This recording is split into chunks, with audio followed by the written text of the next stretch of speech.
esta é a primeira iniciativa de um programa vasto que vai decorrer ao longo do ano e que integra o Programa Nacional de Comemorações do Centenário de Álvaro Cunhal, desde já convidados a participar nas iniciativas que viermos a promover, num tempo em que é importante cada vez mais, dados alguns indícios que vemos da parte de quem nos governa, de que é preciso lembrar que houve um regime fascista em Portugal, que houve repressão, que houve presos políticos a sofrer nas mãos da PIDE e que, efetivamente, o fascismo, se calhar, ainda não morreu e sempre que pode levanta a cabeça. Nesse tempo, entendeu o PCP fazer esta iniciativa aqui para lembrar aquilo que foi o aparelho repressivo fascista e aquilo que foi a luta dos comunistas contra a repressão do regime ditatorial em Portugal. Agradecer ao Museu do Caramulo o acolhimento, a colaboração e a disponibilidade. E cabe-me a honra de apresentar o nosso convidado, Domingos Abrantes, um resistente fascista que será para nós um exemplo, dar algumas notas daquilo que foi o percurso, e peço desculpa pela cábula, mas a minha memória já me atraiçoa muitas vezes. Foi membro da Comissão Central do MUD Juvenil, militante desde 1954, já lá vão quase 60 anos, do Partido Comunista Português, funcionário clandestino durante cerca de 18 anos, membro do Comitê Central do Partido Comunista Português, cerca de 50 anos. Totalizou, das várias vezes que esteve preso, 11 anos de prisão política. E faço questão de dizer, prisão política, é preciso não esquecer que, de facto, ela existiu em Portugal e é preciso dar a conhecer aos mais jovens o que foi, efetivamente, um regime que não permitia aos portugueses pensarem e serem aquilo que efetivamente eram.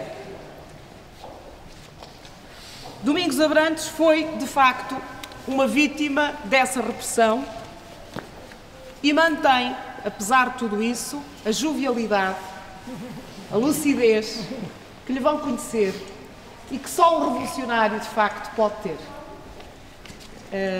Calo-me, porque, de facto, o protagonista é o nosso camarada, a quem agradecemos muito a presença.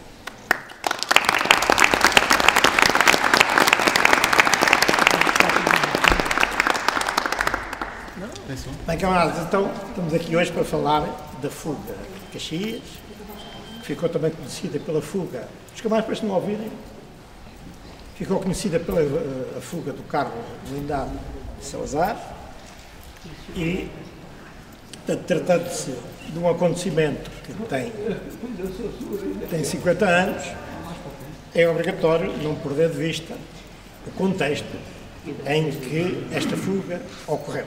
Mas já disse alguma coisa, mas que era um contexto do regime fascista, da repressão e num quadro político concreto, porque a fuga também tem que ser inserida nesse quadro político concreto. A segunda questão é ter em conta a natureza daquela cadeia. Trata-se de um forte militar construído no século XIX, portanto, na altura, a fortaleza mais importante construída em todo o século XIX, portanto era um forte para albergar peças de artilharia de grande porte para a defesa da cidade de Lisboa. Portanto, trata-se de um edifício quase com grande parte dele subterrâneo, portanto, coberto por morros, e, portanto, a cadeia está construída no interior desse morro. Além de que, portanto, essas características, com túneis, portanto, é uma cadeia e uma fuga que tem que ocorrer no interior deste foco. Depois, por outro lado, também, nós falamos desta fuga e consideramos, como quadro da atividade do Partido Comunista, as fugas como um património, fazem parte de um património da nossa história e da luta contra o fascismo. Do outro lado, nós estamos a falar de um acontecimento que ocorreu há 50 anos, em contextos, como digo, muito diferentes, mas eu faço a prevenção de que há aqui aspectos hilariantes, eventualmente, podem ter o aspecto fílmico, mas os camaradas que me vão ouvir têm que ter em conta que naquele contexto isto nem tem nada de hilariante, nem tem nada de filme, trata-se de um facto reais, em circunstâncias reais, pode aqui aparecer de hilariante, na altura tinha um contexto dramático que não pode ser ignorado. Depois, uma outra questão, a fuga, na sua concretização prática, demorou 60 segundos. Nem mais, nem menos. 60 segundos. Mas eu, para vos falar da fuga, portanto, isto está tudo de pé, eu precisarei cerca de 1 hora. Já não falo do tempo longo, longuíssimo, que demorou a sua a preparação. E começarei por questões políticas, porque a fuga tem que ser inserida no quadro político concreto, mas também houve decisões políticas e situações políticas que acabaram por ter importância na realização da própria fuga. E o primeiro quadro é o seguinte: a fuga, portanto, deu-se num quadro de uma enorme reativação da atividade do partido, de um certo desenvolvimento da luta de massas e das forças antifascistas, é neste quadro concreto, e também num momento em que se tinha começado a crise, podemos dizer, a crise do regime. Portanto, aliás, o ano de 1961 é um ano, praticamente, em que todas as desgraças aconteceram ao regime. Começa a guerra colonial, a fuga de Peniche, portanto, muitos acontecimentos que... E a resposta clássica do fascismo ao agravamento da crise, ao ascenso da luta, era, obviamente, a intensificação da repressão. Eu assisto isso, porque isso depois vai ter um papel... Na altura da fuga havia um número muito grande de presos em Caxias, portanto, é neste quadro concreto, portanto, o quadro da intensificação da repressão, e também, nos anos 59, 60 e 61, o partido tinha sofrido, apesar das baixas, tinham sido presos mais qualquer coisa como 30 e tal funcionários do partido. Isso levou a uma grande concentração de quadros responsáveis do partido nas cadeias, Caxias e Peniche, mas que levou também ao desenvolvimento da luta no interior das cadeias, mas também ao aumento das preocupações do regime e das entidades prisionais, com uma concentração enorme de presos. A fuga de Peniche, em 3 de janeiro de 1960, levou a que se gerasse nos carcereiros uma verdadeira paranoia securitária, porque Peniche era uma cadeia de alta segurança, onde tinham sido investidos verbas colossais para reforçar a segurança, e é dessa cadeia de alta segurança que tem lugar uma fuga, que era quase considerada indisputável, e isso, além do tipo de presos que fugiram, entre eles estava o camarada Cunhal, portanto isso levou a uma certa paranoia securitária, como digo. E essa paranoia securitária levou a modificações estruturais das cadeias, no caso de Peniche, porque fugiu-se, porque havia ali, no meio daquela segurança toda, havia falhas, como é evidente, se não há falhas estruturais, não se foge, e Caxias, a mesma coisa, concretamente, levou à construção deste portão e deste muro que não havia anteriormente à fuga de Peniche. Um maior isolamento dos presos, e sobretudo dos presos responsáveis, e uma maior intervenção da polícia nas cadeias, no caso de Caxias, passou a ser uma polícia dirigida por um inspetor da própria fuga, da própria cadeia, e era essa a situação como foi da fuga. Ora bem, durante esta fuga, que é considerada, e creio que justamente, não é por eu ter participado nela, obviamente, uma das fugas mais espetaculares que se teve lugar na história de todas as fugas. Por circunstâncias, não foi por nossa vontade, é pelas circunstâncias e a característica da fuga. E ao longo da ditadura fascista tiveram lugar, o partido organizou 26 fugas. Não vou aqui falar das que não tiveram sucesso, e algumas até verdadeiramente espetaculares, que infelizmente não se concretizaram, e dessas 26 fugas, 18 foram das cadeias e 8 foram fugas dos hospitais. Todas as fugas, naturalmente, sejam coletivas ou individuais, porque houve fugas coletivas, e esta foi bastante coletiva, como a de Peniche, são as maiores. Destas duas fugas somam 18 camaradas. Mas, portanto, nas fugas coletivas ou individuais, realizadas a partir das cadeias, requeriam o quê? O estudo dos pontos fracos do sistema prisional, é a condição básica para se poder fugir, tempo e perseverança, visto que tudo isso demora muito tempo a dar solução e a discutir esses problemas. As pressas, às vezes, eram a desgraça de algumas fugas. Uma fuga de Peniche esteve num estado muito avançado e era talvez a fuga mais espetacular. Os camaradas tiveram que fazer um subterrâneo, um túnel para o mar, com muitos métodos que tiveram que resolver problemas muito complexos de ventilação do próprio túnel, de escavar pilhas e pilhas de terra que tiveram que se desfazer delas e pedras, né? E que foi fracassado por precisamente as pressas e não quererem, numa noite bastante luar, quererem continuar a progredir. A ânsia de para sair acabou por ser fatal para a paciência. Era uma questão fundamental para as fugas. O estudo das regularidades, ou seja, das rotinas dos carcereiros, porque isso é uma questão fundamental. Há uma disciplina, há métodos, mas depois há as rotinas que se tornam fatais ou se podem tornar fatais para os carcereiros, e neste caso concreto isso era a organização da fuga e do trabalho coletivo e, naturalmente, a audácia e determinação, sem qual não há fuga. Ora bem, a fuga de Caxias tem, isto são princípios gerais, a fuga de Caxias tem tudo isto, mas distingue-se todas as outras por alguns factos que eu vou enumerar. Desde logo porque a primeira, é uma fuga, a única fuga, que desde o último segundo ao último segundo, ainda que sejam só 60 segundos para quem foge, é uma eternidade, lá parece uma bagatela, mas naquele contexto é uma verdadeira eternidade, mas que foi observada desde o primeiro segundo ao último segundo por os carcereiros. Portanto, assistiram desde o primeiro segundo até ao último segundo da fuga.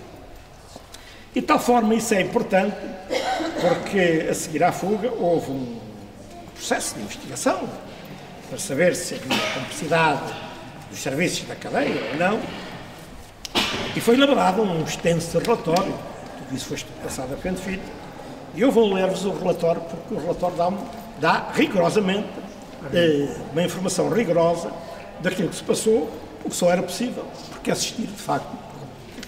E este é apenas uma passagem desse relatório e diz assim: no dia 4 de dezembro de 1961, pelas 9 horas e 35 minutos, 7 reclusos que se encontravam no fosso interior, eles chamam a estes espaços fosso, porque são coisas num tecido, é uma espécie de um poço, as muralhas são altíssimas, e portanto, os nomes aqui, as designações são fossos, portanto, 7 reclusos, portanto, no fosso do Reduto Norte, no Forte Caxias, na hora do recreio, auxiliados por outros reclusos da sala de trabalhos, do mesmo Forte, que a sala de trabalhos para nós era a sala do Rachado, depois já expliquei o que era isso, levaram a cabo uma espetacular e audaciosa fuga, aproveitando com raro sentido a oportunidade, não só os meios materiais de que puderam dispor, carro potente, grande e blindado, como um ambiente de confiança que se havia generalizado à volta de um dos evadidos, cuja liberdade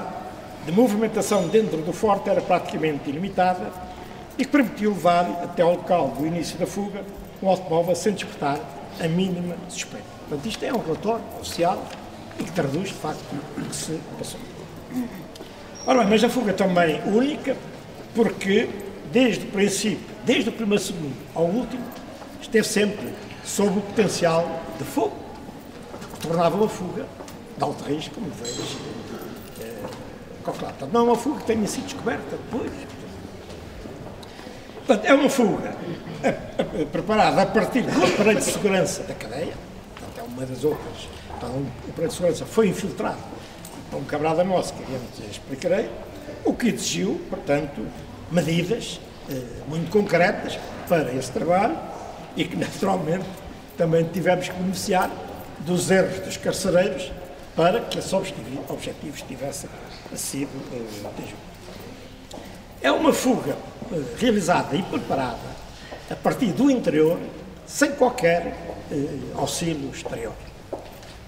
Isto é importante porque neste relatório que eu referi, eles analisaram e, portanto, concluíram que a fuga tinha sido organizada a partir do Estado, a partir de dois factos curiosos.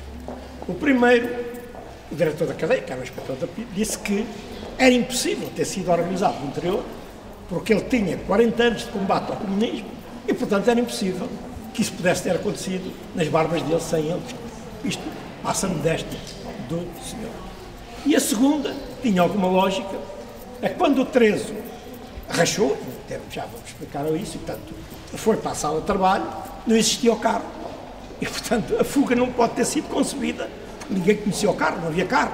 E portanto na base disso, não é, ele concluiu que a fuga foi organizada a partir do exterior. Nenhuma nem outra são obviamente verdadeiras. E uma fuga que exigiu resolver problemas de enorme complexidade, como os camaradas vão ver.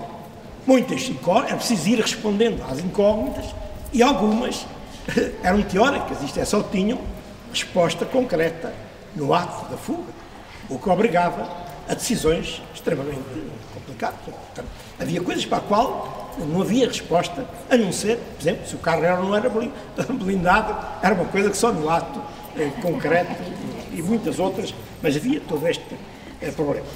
Bem, e por último, tem um simbolismo, é uma fuga que tem uma carga política pelo simbolismo que tem do facto das vítimas do fascismo terem fugido de um carro que era do responsável da ditadura. E, portanto, este problema não é um problema pequeno no simbolismo desta fuga. Bem, camaradas, fugir era, na orientação do partido, era um dever procurar fugir. Eu não digo fugir, isso, entre o fugir e procurar fugir, há uma distância de quilómetros. E, portanto, era uma tarefa que tinha que ser tomada a sério, conseguisse fugir ou não, mas isso era, quem estava preso, os funcionários do partido, obviamente, tinham o dever de pensar fugir, recuperar o território. Mas, como já disse, há uma enorme diferença entre...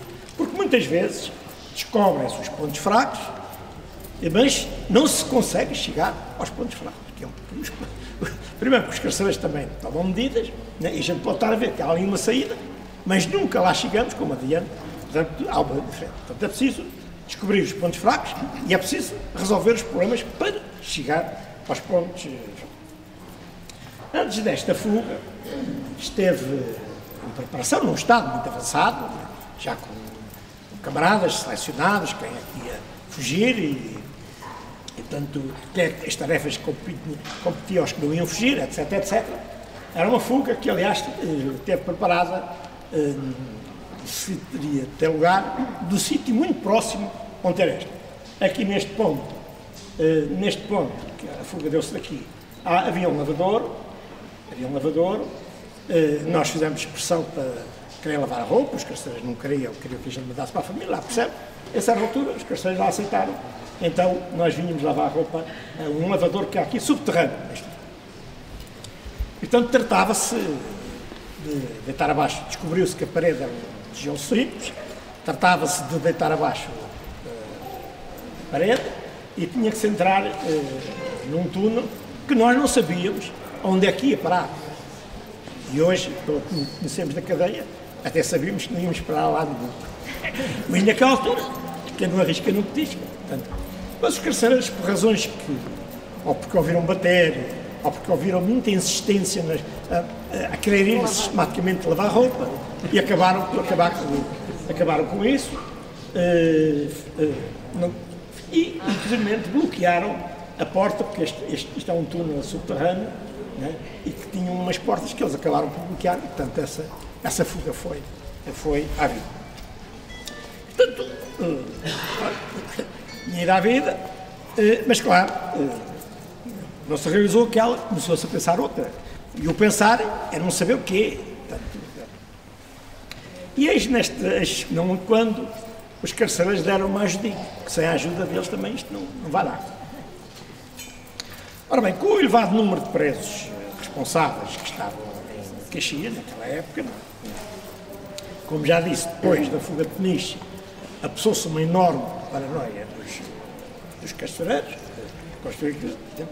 mas tomaram, naturalmente, algumas medidas para dificultar a vida dos presos, mas se dificultaram a vida dos presos, também tomaram medidas que se viraram contra eles, como já vamos ver.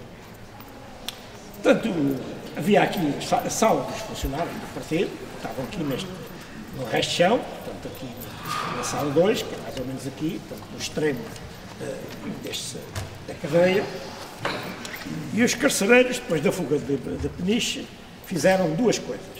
Pegaram num conjunto de presos e foram transferidos para Peniche, fomos inaugurar as celas dos camaradas que tinham fugido de Peniche e depois da reconstrução daquilo, entre eles fui eu que não estava julgado, ainda hora não estava julgado, já vamos ver que isto foi importantíssimo, como adiante se vai. Mas eu fui para Peniche, não estava julgado, aliás, uma pessoa, ainda hoje não sei porque é que fui para Peniche, porque todos estavam julgados para Peniche e esse quando estava julgado, não sei porque é que fui, mas depois tive que voltar para Caxias para ser julgado.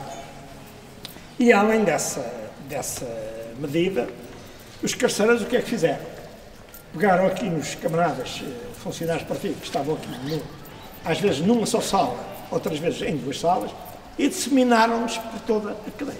Portanto, fizeram 1, 2, no máximo, distribuíram para as diferentes salas da cadeia. Isso teve como consequências o quê? Eles julgando que desorganizava a direção do partido na cadeia, que tomavam medidas de defesa, porque, enfim, estavam isolados, já não havia aquela concentração, mas isso levou rapidamente ao reforço da organização interna, portanto, à maior combatividade dos presos, estavam camaradas responsáveis com a autoridade que tinham, etc. Portanto, digamos, incutiram ânimo nos presos, começou-se a intensificar a luta dos presos no interior da cadeia e, por outro lado, permitiu melhorar os sistemas de comunicação interna, que deveis calcular, é uma coisa extremamente complexa.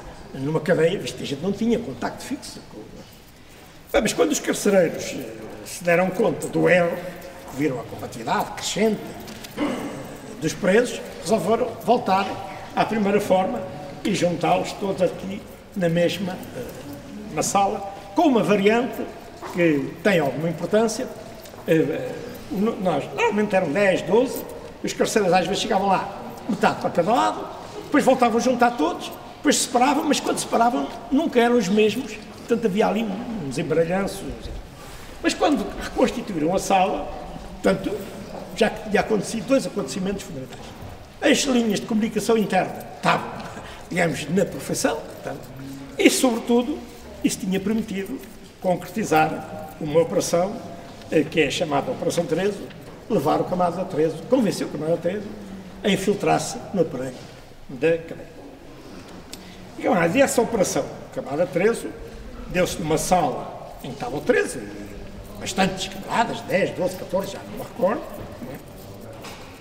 E o camarada José Magro teve uma conversa com o Tereso, no convencido a rachar. Rachar é um termo que se usava na cadeia para aqueles presos, felizmente poucos, mas que se bandeavam e passavam para o lado do inimigo. Havia uma sala própria, chamada Sala do Trabalho, nós chamávamos a Sala dos Rastados.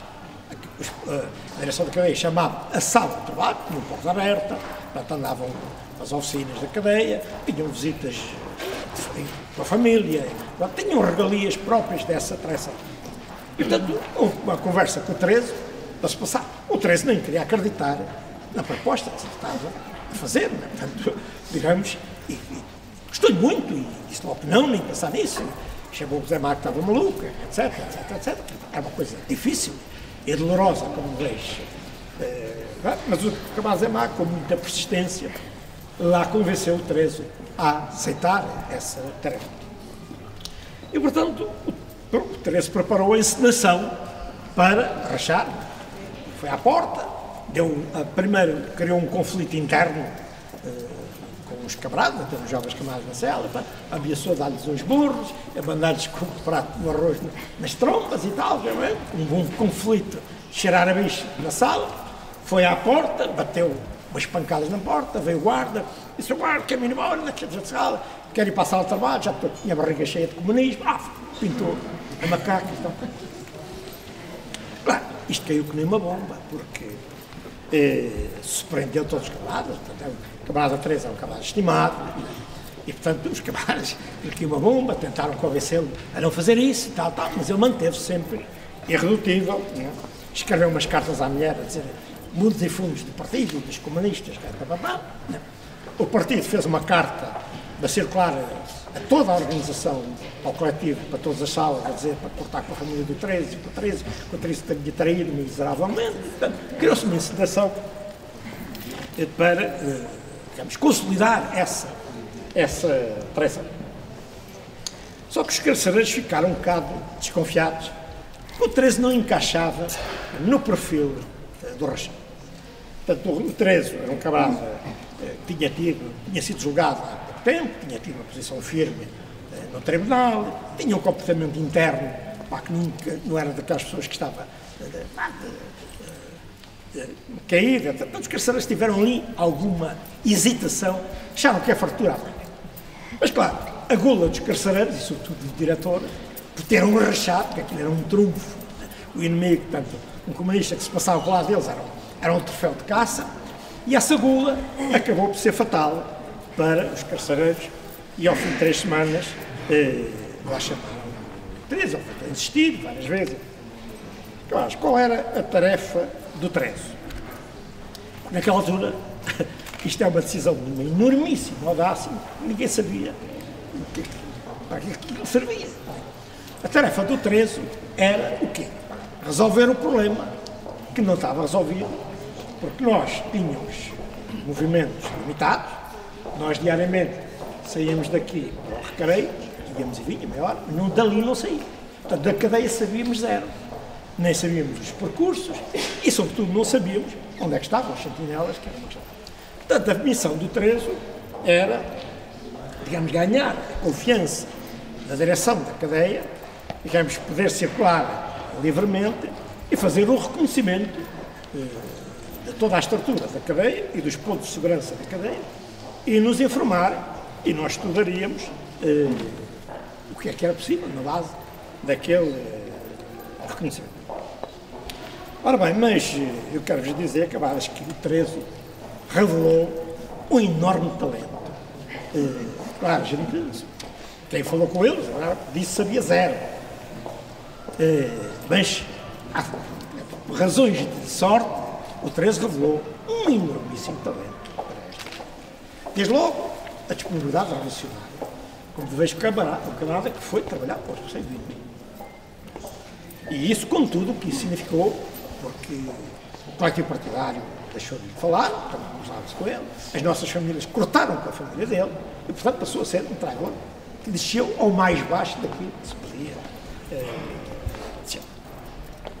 Portanto, ele revelou, portanto, tornou-se o Rachado, da maior confiança dos carcereiros. De tal forma que o diretor disse: Sr. 13, você, quando quiser falar comigo, é só bater à porta. Tornou-se, de facto, tocado lá com o diretor. De tal forma que mesmo os guardas, quando queriam falar com o diretor, pediam ao 13 para falar ao diretor. Tal era a confiança que... O 13 tinha um talento para passar a mão, até psicológico. O diretor era um pavão, gostava de ser sempre adulado. O 13 nisso esmerava-se à medula, sempre a elogiar o trabalho do diretor, o diretor, as compensações do diretor. Quanto mais o 13 passava a mão, mais ele inchava como aos pavões. E ganhou também a enorme confiança do chefe de guarda, porque eram 2 peças fundamentais. Ofereceu-se para lavar o tratado do carro do chefe de guarda, e ao dia, o 13 encontrou no carro do chefe dos guardas, tanto um coraçãozinho de ouro e umas moedas. As moedas meteu ao bolso que podia dar jeito, e foi entregar ao chefe dos guardas o coraçãozinho de ouro. O homem ficou doido, porque era uma prenda que tinha dado à neta, tinha desaparecido. Sr. 13, você nem sabe a alegria que me dá. Foi para casa, contou isto à mulher, e a mulher disse: esse homem não merece estar preso. Mas é que o chefe dos guardas, no dia seguinte, junto dos outros guardas, contou esta história ao 13 e aos guardas, e o 13 malandro, a gente já estava para fugir, disse, ó, deu uma coisa arriscada, que disse ao guarda, então manda-me embora. E o guarda disse, isto não posso fazer. Mas e tudo isto ajudou a consolidar a questão. Agora, outra questão é assim, porque o Tereso e a escolha do Tereso. O Tereso é um camarada que se tinha portado mal na polícia, mas que revelou, digamos, um sofrimento enorme por essa situação e que revelou uma grande disposição, digamos, de recuperar dessa fraqueza e de servir o partido. E é por isso que os prós e contras que tinha. Ele no tribunal, portanto, afrontou o tribunal, isso mas também tornou mais difícil os carcereiros comerem isso. Ora bem, mas portanto, mas o Tereso, depois das suas investigações, foi descontando quais eram os túneis, as portas, bem, e concluímos que não havia solução. Bem, e pronto. E este não quando o Tereso tomou uma outra medida de uma enorme audácia e de coragem. Portanto, perdido por mim, reparai que o Tereso estava na situação de um traidor. E a gente não podia dizer, o Tereso está a servir o partido. Isso era uma coisa que não podia acontecer. Ele, aliás, é um camarada que não cometeu, a não ser uma pequena coisa, não cometeu o mais pequeno deslize ou inconfiança. Nesse aspecto extraordinário, mesmo os contactos, isto é, nós nunca tivemos contacto físico com o Tereso, né? Mas ele cruzávamos a caminho do recreio, ou passava junto da nossa janela. O Tereso, nem o mais pequeno olhar, nem o mais pequeno gesto, nem à família e tal. A não ser um dia, ele cruzou-se com umas camaradas, as camaradas estavam presas, estavam aqui mais ou menos no primeiro andar, no lado oposto, mas o posto médico era deste lado, e ele cruzou-se com elas, algumas delas do Comitê Central, e ele concluiu, se o Comitê Central deviam saber da fuga, e pescou-lhes o olho. As camaradas ficaram ofendidas, pediram uma entrevista ao diretor, dizia que não admitiam coisas daquela. O diretor chamou o Tereso chamou-lhes disto e tudo e mais alguma coisa, que eles tinham era falta de homem, disto e tal. Arrasou as camaradas, o diretor também pôs umas pasadas em cima, ficaram ainda mais amigos, porque o Tereso arrasou as camaradas, e portanto, se fosse. Ora bem, mas, portanto, a fuga tinha sido dada por absolutamente. E o Tereso, como digo, perdido por sempre, foi ao diretor e disse que o Tereso estava quase para sair em liberdade. Senhor diretor, eu vou sair em liberdade dentro de pouco tempo, e então gostaria de trabalhar para a PIDE. O diretor ficou arrasca, isso é fruta demais e tal, porque sou passado e tal, tenho toda a confiança em você, mas isso... Portanto, chegaram mais ou menos a um acordo que o Tereso ficaria a trabalhar na cadeia. Bem, é nestes entretantos que o Tereso descobre o carro que lá estava. Dizem aos camaradas que durante muito tempo, os camaradas já viram, o carro está aí, que é um Chrysler, nós durante muito tempo estávamos convencidos que era um Mercedes e que tínhamos fugido no Mercedes. Tem alguma razão porque ouvimos falar num Mercedes que tinha sido oferecido político ao Salazar, havia o Mercedes, isso aí, tá? Esse Mercedes esteve em Caxias, não sei se é este que está ali, se não, mas esse Mercedes estava num lado oposto, uma oficina que está aqui, que era só a PIDE que mexia no carro, não tinha chave de ignição, portanto não servia para nada, para nós, e o Tereso descobriu então aqui numa velha garagem esse carro não trabalhava.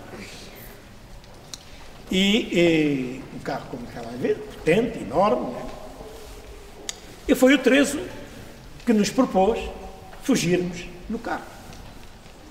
Claro, isto surgiu, como deveis calcular, uma proposta extremamente insólita, né? Como é que um carro, o carro não trabalhava sequer, né? Como é que um carro E, claro, houve muitas fugas, saíram-se de noite, depois muralhas, por isto e por aquilo, mas como é que se fazia sair um carro do interior da cadeia? Uma cadeia que está completamente fechada. Além de que o carro é que tinha que ter connosco, nós não tínhamos nenhuma possibilidade de ir ter com o carro. Nós só tínhamos, como já disse, saíamos meia hora por dia daqui, percorríamos este trajeto, passávamos aqui por um túnel e vinhamos para este recreio, onde não podia ir nenhum carro.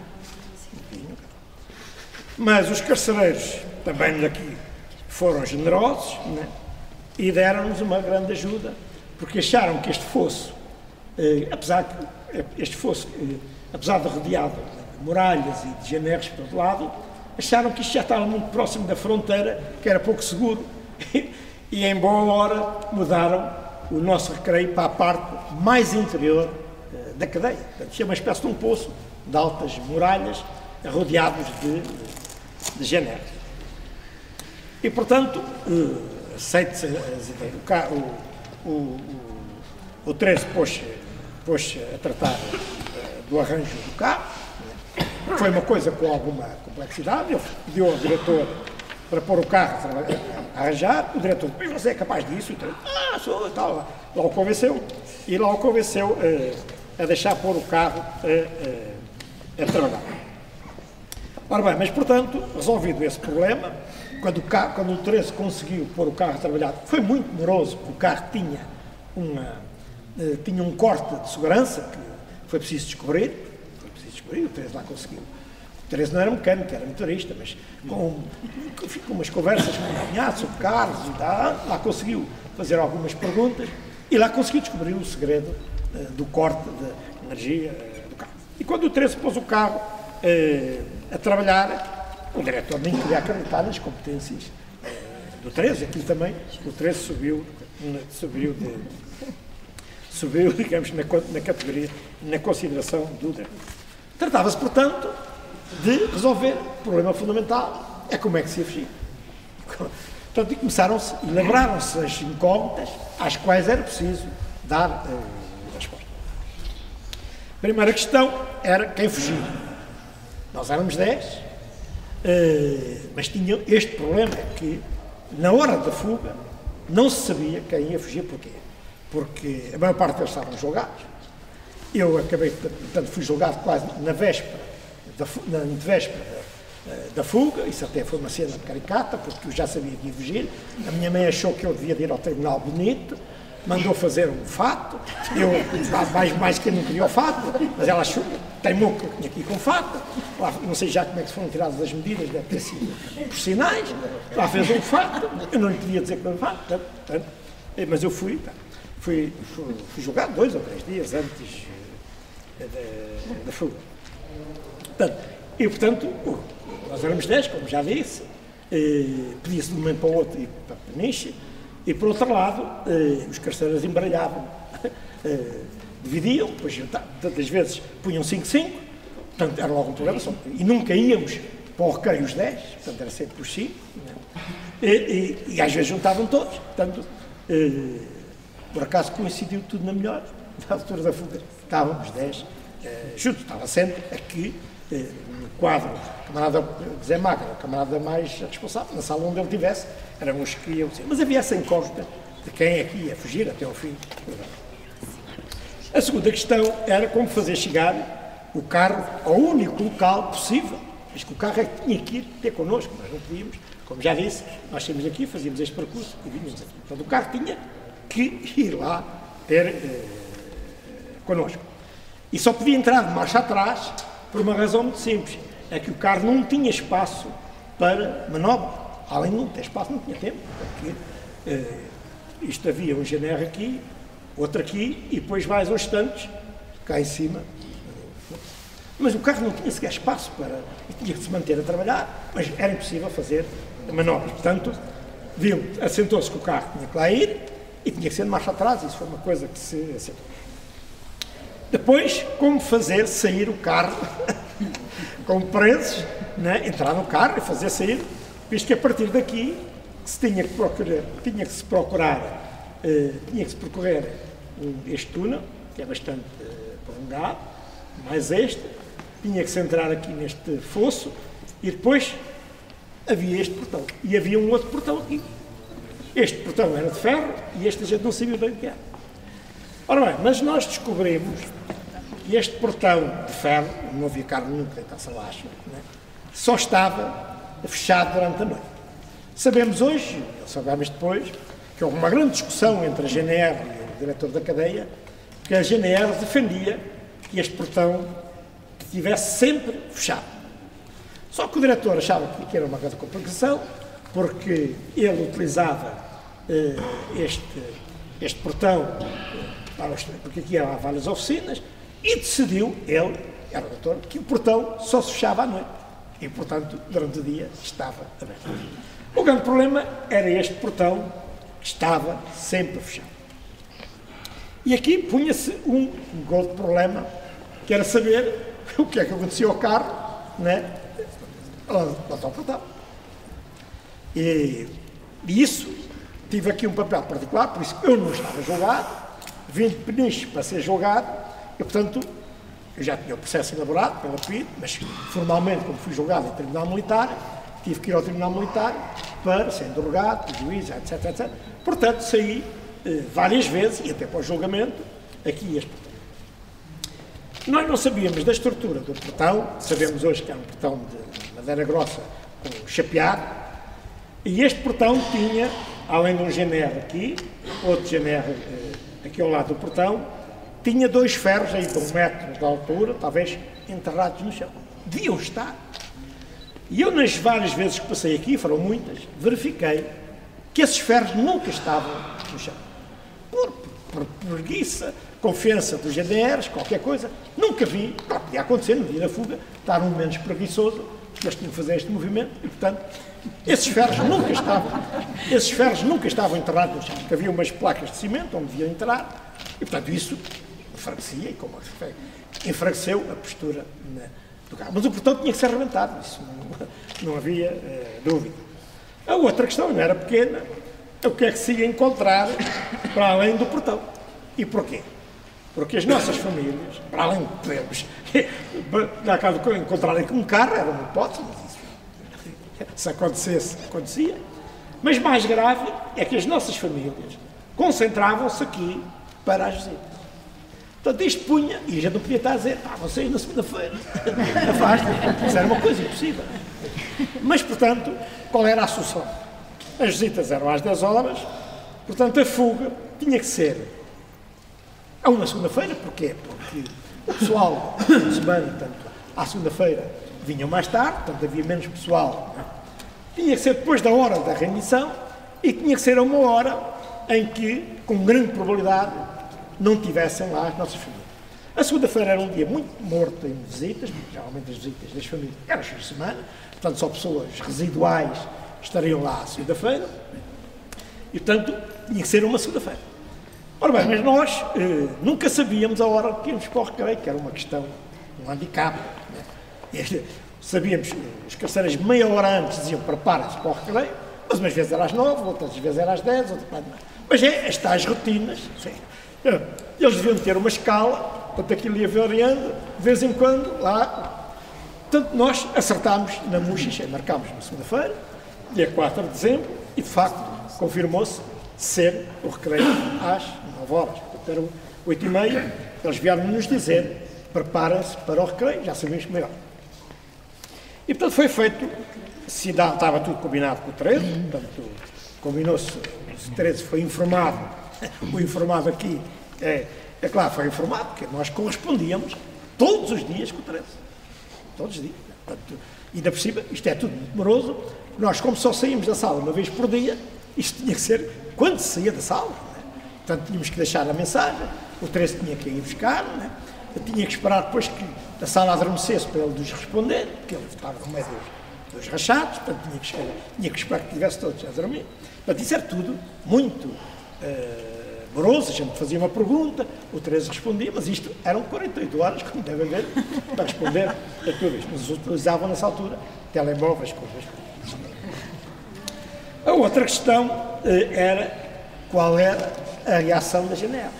visto que era uma coisa evidente, que a GNR ia assistir, desde o primeiro momento ao último, né, a tudo. Portanto, claro, aqui, e os GNRs que estavam armados com carabinhos, os GNRs que estavam ali em fato de treino. E, portanto, reparai que aqui está um GNR, aqui está outro, depois havia aqui uns tantos por cima, bem, tudo isto íamos passar por vários deles. Portanto, aqui, obviamente, contávamos com a surpresa, o insólito, não é só a surpresa, o insólito de uns fulanos que se metem dentro de um carro para eles. E digo já que demoraram bastante tempo a perceber que se ia fugir no carro. Acharam que aquilo era uma brincadeira de surpresa. E por último, era a grande questão, e se o carro não fosse mesmo blindado? Porque sobre isso havia a informação que era, mas se não fosse. Porque o carro, certo e seguro, isso era uma coisa que tínhamos acertado, como certo, o carro ia ser válido. E, portanto, isto, como digo, esta resposta era uma resposta que só podia ser do lado. Nós, como já disse, estávamos aqui porque esta fuga tem várias peripécias. Nós estávamos aqui na sala chamada Sala 2. Éramos 10 presos, eram 8, e tínhamos também um pardal, porque a sala era composta por 10 presos e um pardal. E a história do pardal tem uma situação muito curiosa por isto. Nós, naquela altura, estas salas não tinham vidro, eram janelas tipo a meias, altas, mas não tinham vidros, só tinham grades. Eram coisas grossas, mas não tinham vidro, eram janelas abertas com. E normalmente, frente à nossa janela, estava um GNR. Normalmente estava ali de serviço, um GNR. Neste fosso. E, portanto, em princípio, os GNRs nem me lembro nunca ter havido mais gesto, conversa com o GNR.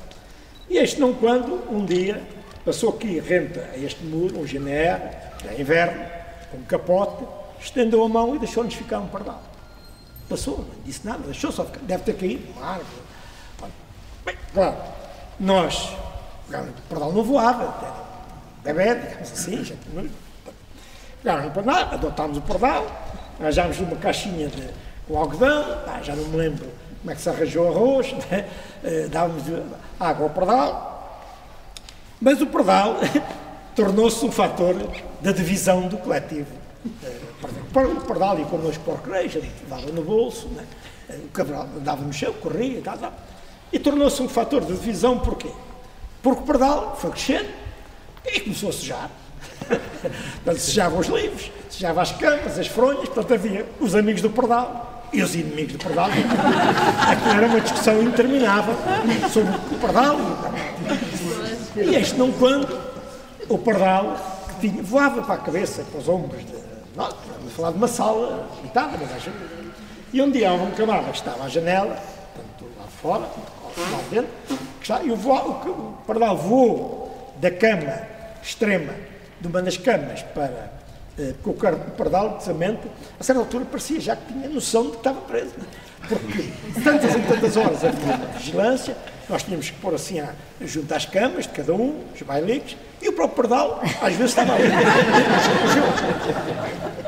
E então o pardal voou para a cabeça de um, como era hábito, mas vinha lançado e saiu para a janela. E aquilo deu-se um fenómeno curioso. Faltou-lhe qualquer coisa. Quer dizer, um amigo, tinha desaparecido um amigo, não é?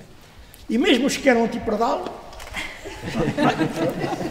isto não quando veio o guarda trazer-nos o pardal.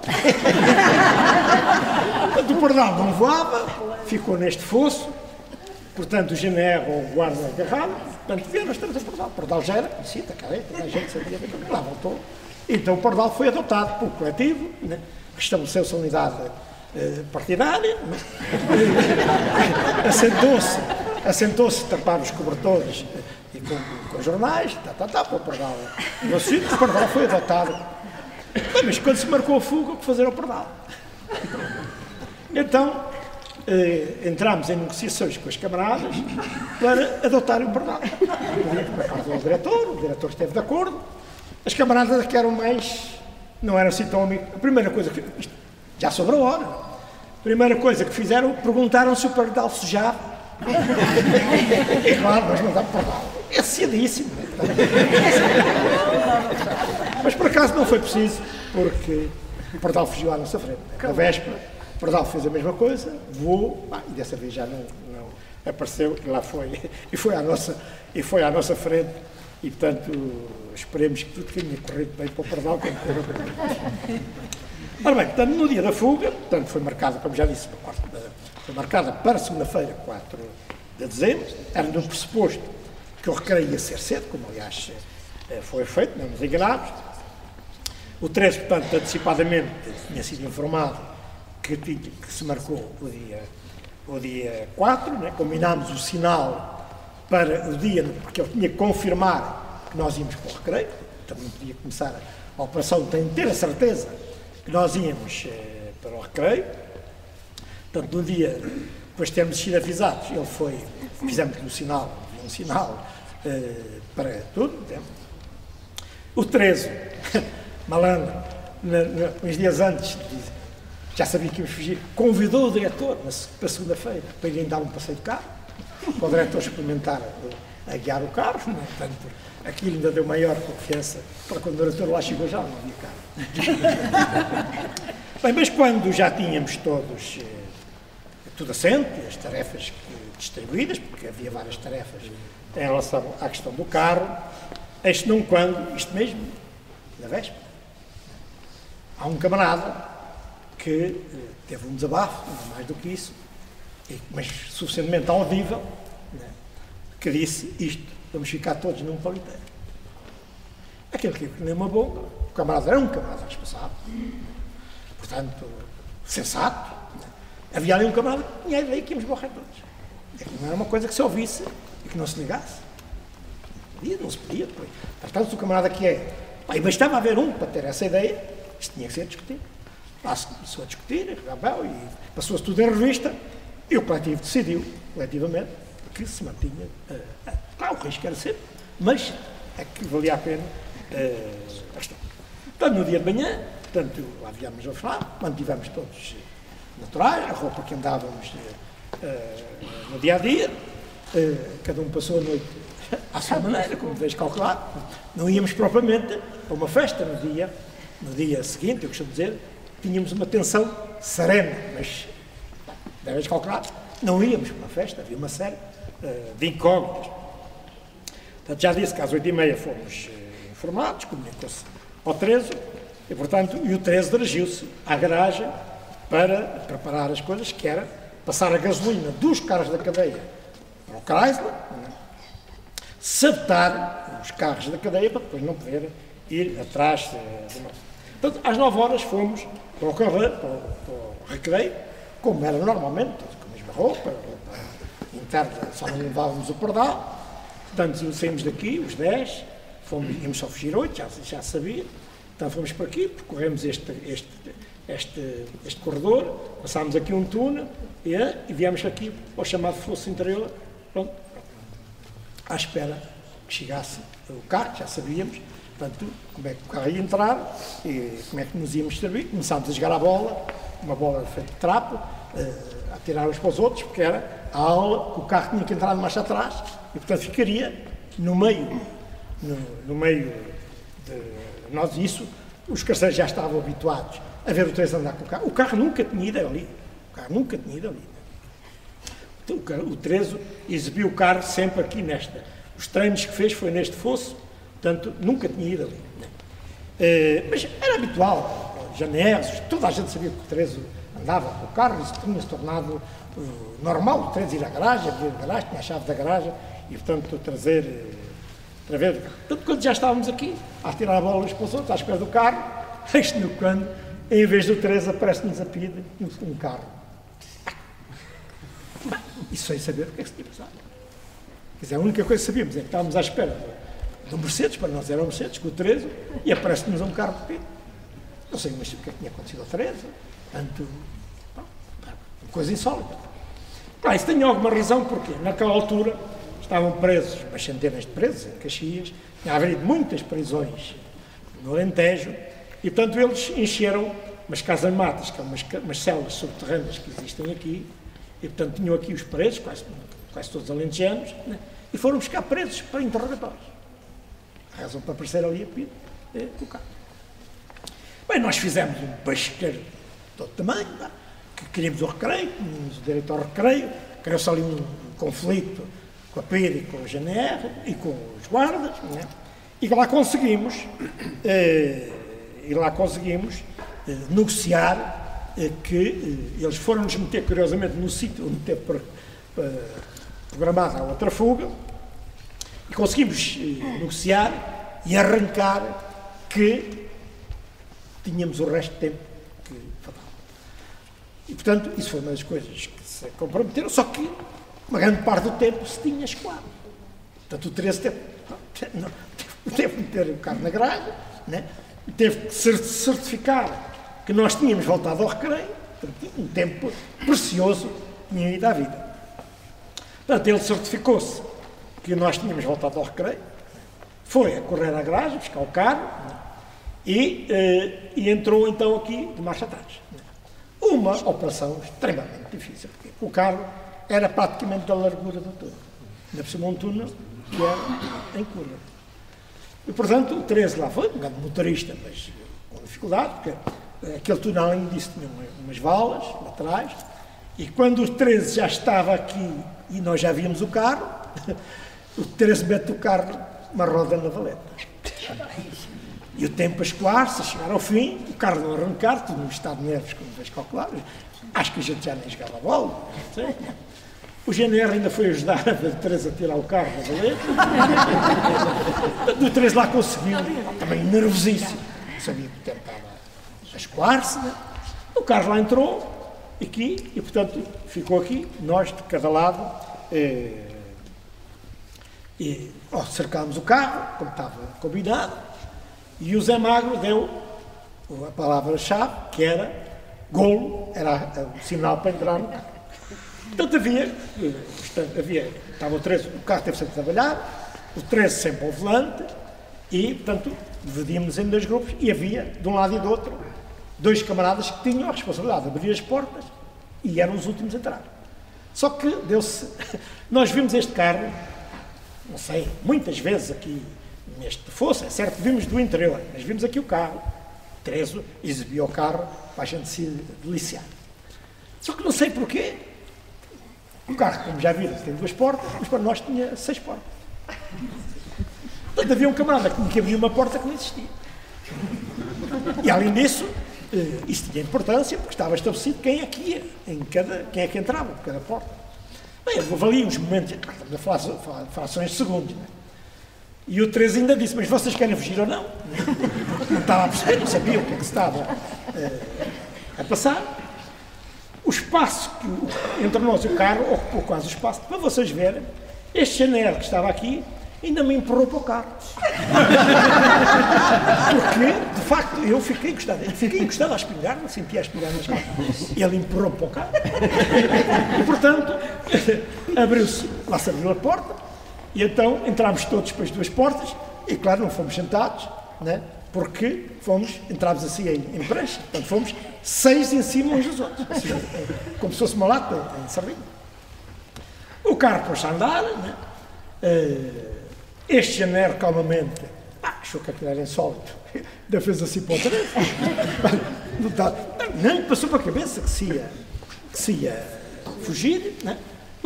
Dirigiu-se ao carro, o 13 apontou-lhe o guarda-lamas, o homem cá saltou, era uma valeta, estatelou-se no chão, deixou que ia espingar, lá se levantou e foi feito maluco atrás do carro, pumba, disparar, Isto aqui era um túnel em curva, também tornava difícil. Estes também tinham visto, estes GNRs que estavam aqui por cima, também começou tudo a disparar, mas os da frente não sabiam o que é que se estava a passar.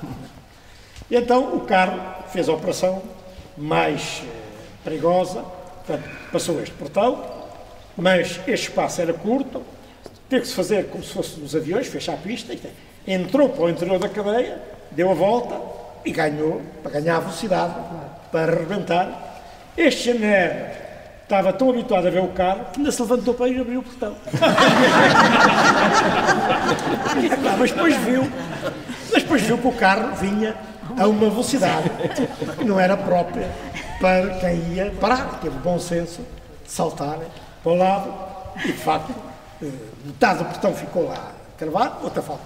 Vimos ir para o lado, viu-se ir lá para o lado, foi ao ângulo, portanto, vimos estourar o portão. Portanto, essa operação estava resolvida. E depois havia a operação mais complexa e mais difícil, que era passar ao portão e tinha que se percorrer à frente da cadeia todo este espaço, são muitos, mais de 100 metros talvez, né, à frente, até chegar à autoestrada. Bem, e portanto entrou-se esta operação, os GNRs, portanto, nessa altura, puseram-se ao longo da barreira, portanto, juntaram-se todos os que tinham vindo cá de trás, este, para disparar o carro. O GNR que mais próximo esteve do carro, que foi este GNR que está aqui, esteve a 15 metros do carro, portanto, o disparo mais próximo do carro foi a 15 metros. E nessa altura viu-se mesmo que era blindado. O carro ficou machucado no ar, portanto, um guarda-lamas todo ao ar, né? O carro parecia que não andava, né? Nós dizíamos ao 13, carrega no acelerador, e o 13 diz, mas já não há mais acelerador. Mas não parecia que não andava. Estes metros parecia uma coisa, uma eternidade. Eu, a certa altura, estas coisas patéticas que há, né? Olhei, vi a cabeça do Chico Miguel, pus-lhe um pé em cima para ver se protegia as balas. E ao meu pé e à cabeça e a tudo. Mas assim, não. E lá fomos, na autoestrada, entrámos na autoestrada, as pessoas iam, o guarda-lamas ia arrastar. Os GNRs foram buscar os carros não trabalhavam, vieram feitos, não sei, podiam ter morto várias pessoas, porque aqui havia umas hortas, aqui, junto a isto, camponeses, pá, aqui era um tiroteio infindável, os camponeses deitaram-se na terra, pá, os GNRs, como não tinham carros, vieram para a autoestrada, expropriaram os carros que iam a passar, puseram as pessoas na rua, levaram-nos os carros, mas não sabiam para onde é que a gente tinha ido. E, portanto, assim foi. Chegámos a Lisboa, com os caminhos que estavam previamente considerados, fomos-nos separando, 2 a 2, e, portanto, fomos à nossa vida, e eles só encontraram o carro, bastante ao fim do dia, praticamente. Dizer-vos que o seguinte, depois foi feito um estudo, esse relatório que eu já referi, se tinha havido ou não tinha havido envolvimento dos GNRs, e curiosamente, vejamos, esta operação carro, com aquelas hesitações, demorou 4 segundos. A entrada no carro e a saída do carro desta zona demorou 4 segundos. E os peritos concluíram que os GNRs não podiam agir porque precisavam, naquelas circunstâncias, entre 9 e 13 segundos para reagir. Portanto, a gente tinha alguma margem de confiança, ainda claro, naquela altura, de confiança não sabíamos não. Depois, claro, fomos em liberdade, cada um foi à sua vida, e os primeiros dias de liberdade, a minha, tem alguma importância. Em primeiro lugar, eu era um pitosga, isto é, quando fui preso não usava óculos, mas acontece muitas vezes que, como o espaço é limitado, a miopia surge às pessoas que têm. Portanto, eu só quando fugi é que vi que era completamente pitosga, e foi a primeira vez. Portanto, eu conhecia uma casa dos camaradas, cada um ia bater às portas de camaradas que sabíamos no tempo da clandestinidade, e eu, portanto, fui com mais 2 camaradas para uma casa.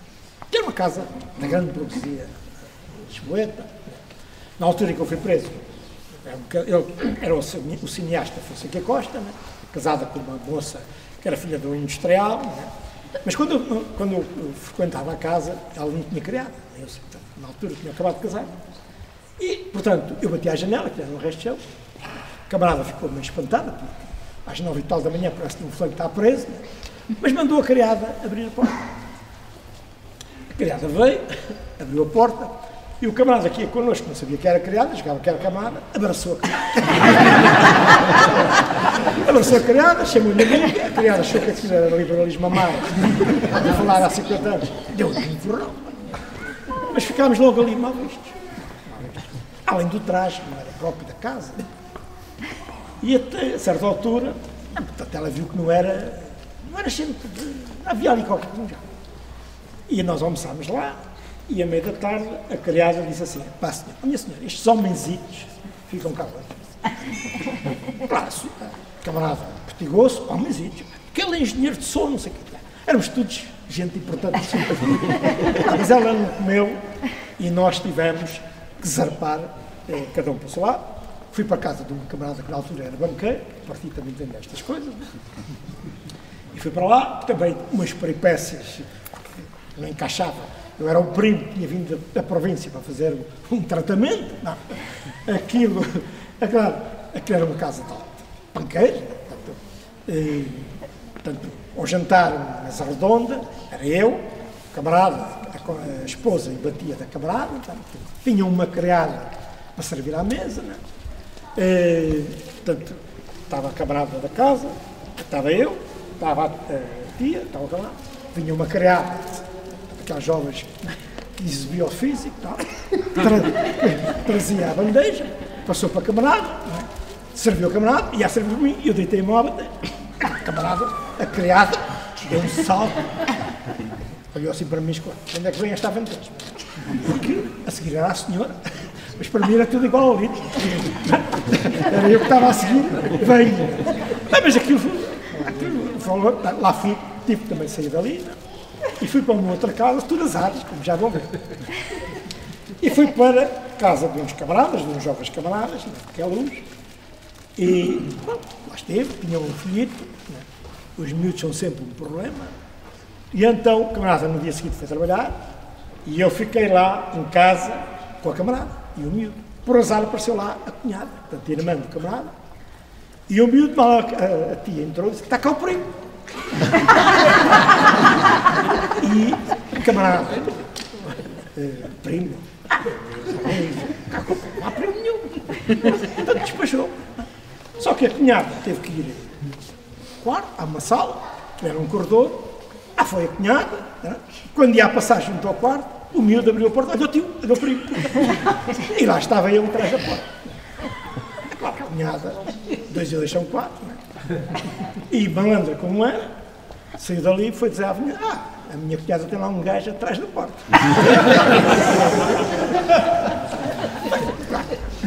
À tarde veio o marido, a camarada deu conta disso, o marido, macho é macho, e foi à vizinhança dizer: não, com vocês nada, eu estou a pensar. E a mulher não é nada disso, pai. É um gajo que fugiu da cadeia. Lá tive eu que dar ação. Lá fui para outro sítio, portanto, foram umas peripécias. Depois tudo se estabilizou.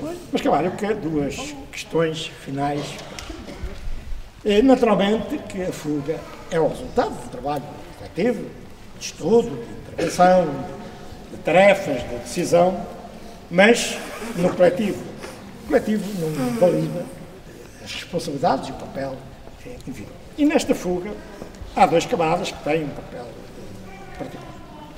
Uma é o camarada Tereso, porque a decisão de aceitar esta tarefa, como vejo correlar, é uma tarefa difícil, bastante dolorosa. Então o camarada passou a ser rachado, era a pior classificação que se podia dar a um preso, portanto, hostilizado pela família, pelos presos, etc, etc. E viveu longos meses nessa situação, mostrou uma coragem, determinação enorme.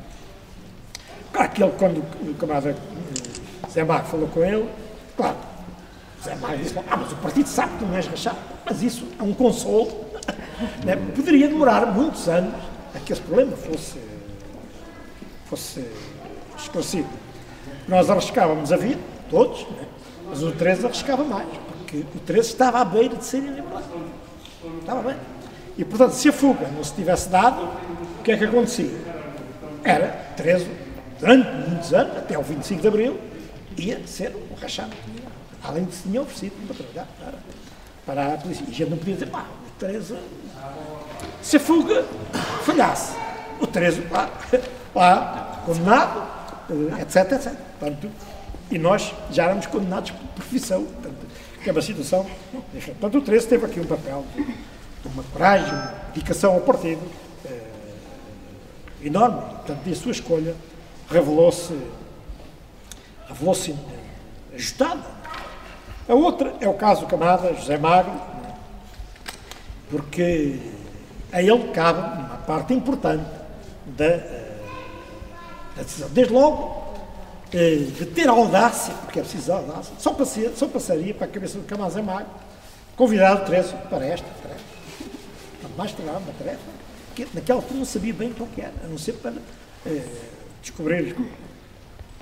Portanto, é uma decisão de grande audácia, inseparável das características, das qualidades do camarada José Magro, que é um camarada extremamente corajoso, combativo, grande espírito de iniciativa e grande empenhamento na concretização dos objetivos que eram fixados. E, sobretudo, tinha ideias muito precisas quanto ao que era o dever de procurar-fuga.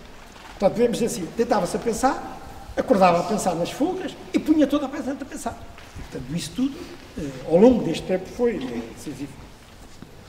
Portanto, e além do mais, foi o único camarada que nunca se percebe porquê, que ele tinha muitos anos de prisão, e, portanto, a polícia podia ter aqui alguma razão, foi o único camarada que esteve sempre. Os coletivos foram dados, eu fui para Peniche, outros foram e tal, e ele esteve sempre em Caxias, portanto, digamos que teve sempre um acompanhamento de todos os meandros, do princípio ao fim da preparação da fuga. Portanto, era um camarada que falhava no dia seguinte, começava a pensar no refazer. E por fim, para terminar, acho que já falei demais, uma nota final. Eu acho que as prisões fascistas, naturalmente, eram locais de sofrimento, de humilhação, de isolamento das famílias, mas não eram só isso.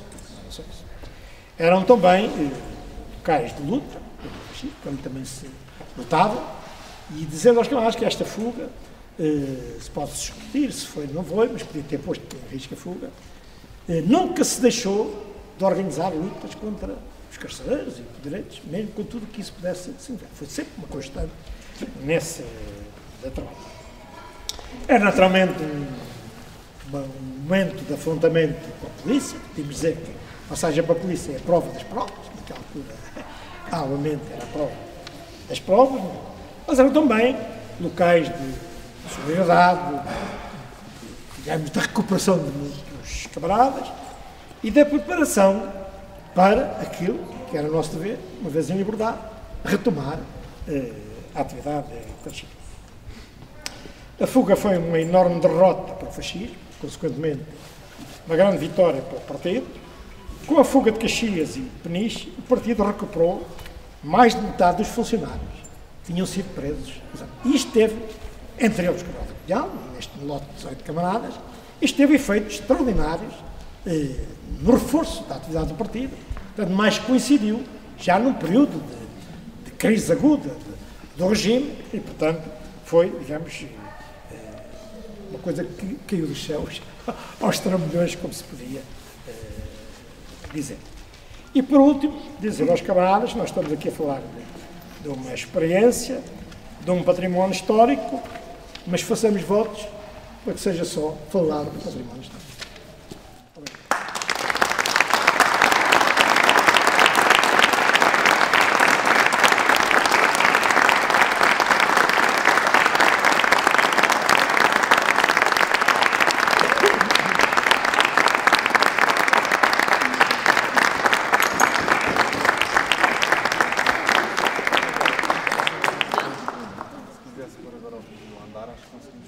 Sim, mas não queria fazer umas perguntas.